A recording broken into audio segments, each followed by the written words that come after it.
About 2 weeks ago, I decided to take a drive up to the cabin I had rented for the weekend. The cabin was located in a deep remote forest in the mountains, far from the civilization. I had planned for a quiet, relaxing getaway, but things went horribly wrong from the very beginning of my trip. I left for the cabin late in the afternoon after I get off from my work, hoping to get there before the dark swallowed the forest. I was driving an old sedan that my father gave to me. It was a slow drive, and while it wasn't the most reliable car, I didn't think much of it until I took a turn off the main road and started down a narrow, winding dirt path that led to the cabin. As the night fell, the temperature dropped very quickly, the trees around me becoming dark silhouette against the starlight sky. The forest was dense, with thick undergrowth and tangled branches that seemed to close in on the road. The road itself was rough and uneven, but I pressed on, eager to reach my destination. The weight of the day kept falling on me, pushing me into sleep, but I kept going. After some time, suddenly without any warning, I heard a loud, ominous clunk from under the car. I felt a jolt and the engine sputtered and died. I pulled over to the side of the road, trying to restart the engine, but it was no use. The car was completely broke down in the middle of nowhere, with no signals or cell tower. I sat there in the darkness, my breath fogging up the windows. The only light came from the dim beam of my headlights, which barely cut through the dense forest that surrounded me. The silence was suffocating nonetheless, broken only by the crackling of branches and the distant sound of the wind rustling through the leaves. I tried to stay calm. I pulled out my phone to call for roadside assistance, but there was no signal, just like before. I was completely cut off from the outside world, stuck in the road in the middle of the forest.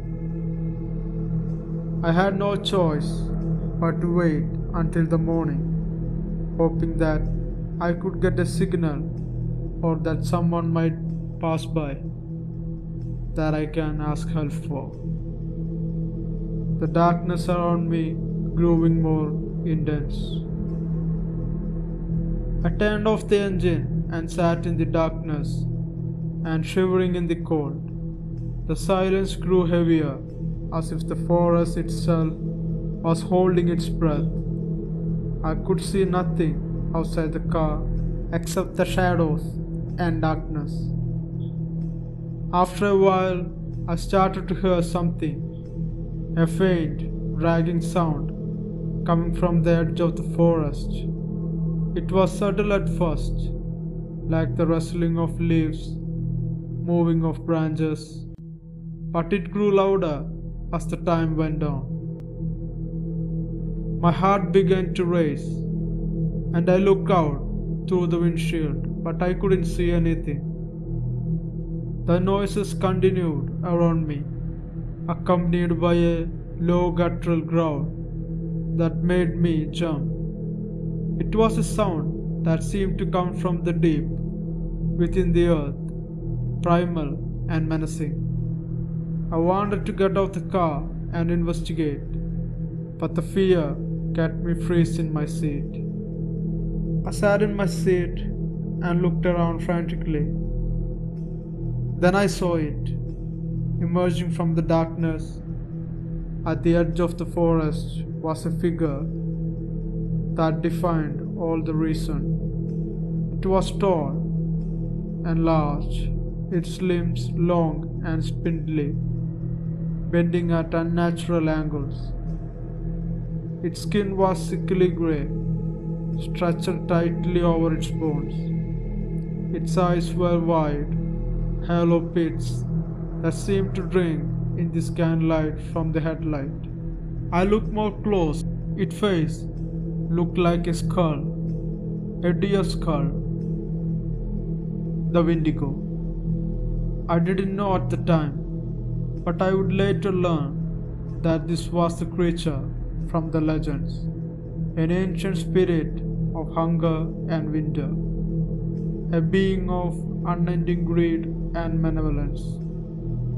It moved with a disturbing, jerky motion, dragging itself toward in my way that was both unnatural and horrifying at the same time to watch. Its mouth was gaping open, revealing rows of sharp, jagged teeth that seemed to gleam in the dark. It was as if the creature was starving, not just for food, but for something more profound. I could only watch in frozen terror as it approached the car. Its growl grew louder, more intense, a sound that seemed to echo the desolation and the hunger that this creature embodied.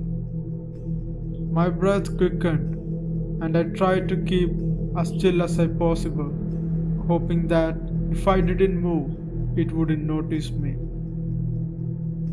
Hello guys, if you like this kind of videos and want to hear more, consider subscribing to this channel, and also check out other videos on this channel too. Like them, share them. Now, back to the story.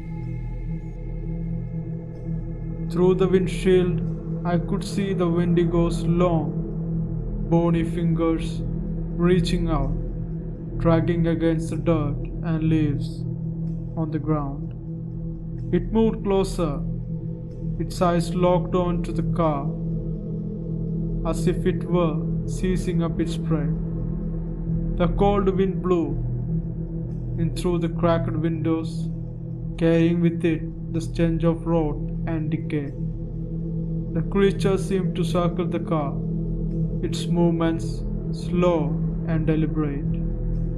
It would occasionally stop and stare through the windows with those hollow eyes, as if searching for any signs of any movements inside the car. Every time it did, my heart would skip a beat. I knew I had to do something. I couldn't just sit there and wait for it to come closer. I reached into the back seat and grabbed a flashlight I had brought with me, hoping that if I could shine it at the Wendigo, it might scare it away. I turned on the flashlight and shone it through the windshield. The beam cut through the darkness, illuminating Wendigo's gaunt face. The creature flinched at the light, recoiling slightly, but it didn't retreat. Instead, it let out a shriek that pierced the night, a sound of pure, unrelenting hunger. I knew that I had to act fast. I grabbed my keys and made for the door, planning to run into the forest and trying to find some shelter or a way out. But as soon as I opened the door, the cold air hit me hard as a hammer, and I saw the Wendigo standing right in front of me. Its long claw reached out. I slammed the door shut and locked it, but the creature was relentless. It started scraping at the windows, its claws making a horrible screeching sound against the glass of the car. I could see its face pressed against the window, its hollow eyes staring right at me. Panic surged through me, and I began to shout for help, though I know no one could hear me. I grabbed the flashlight and shone it at the Wendigo. but it only seemed to make it more agitated. The creature let out another chilling scream, a sound that seemed to shake the very trees around us. I had no choice but to hide in the car. I crawled into the back seat, trying to make myself as small as possible. I could hear the Wendigo moving around my car, dragging its claw along the sides, making the metal groan and creak. I closed my eyes and lay low as close as possible. Time seemed to stretch on forever. I don't know how long I was huddled there, but eventually the sounds outside began to fade. The Wendigo's growls grew more distant, and the scraping noises became less frequent. When the sounds finally stopped, I waited in the darkness for what felt like an eternity before I dared to look out. The creature was gone, leaving only its tracks in the snow and the mark of its claw on my car. I waited until the first light before I ventured outside. The forest was still and silent. The snow-covered ground eerily persisted. I could see the Wendigo's tracks leading back into the depth of the forest, but I had no intention of following them. I managed to call for a tow truck once I was back on the road, and I got out of there as fast as I could. After waiting in the clearing, a tow truck arrived shortly after my call. They drive me into the nearest town, where I was able to fix my car, and I drove straight back to my home. I have been trying to put the experience behind me. I still have nightmares about that night, and the hollow eyes of that creature with the skull face still haunting me. Hope you guys liked this video. If you did, please consider subscribing to this channel and enable the bell icon so you don't miss new uploads. And also check out other videos in this channel too. Like them and share them. And if you have any suggestions or any improvements I need to make in this channel, please post them in the comment section. Till next time, this is Malayali Wendigo. Bye.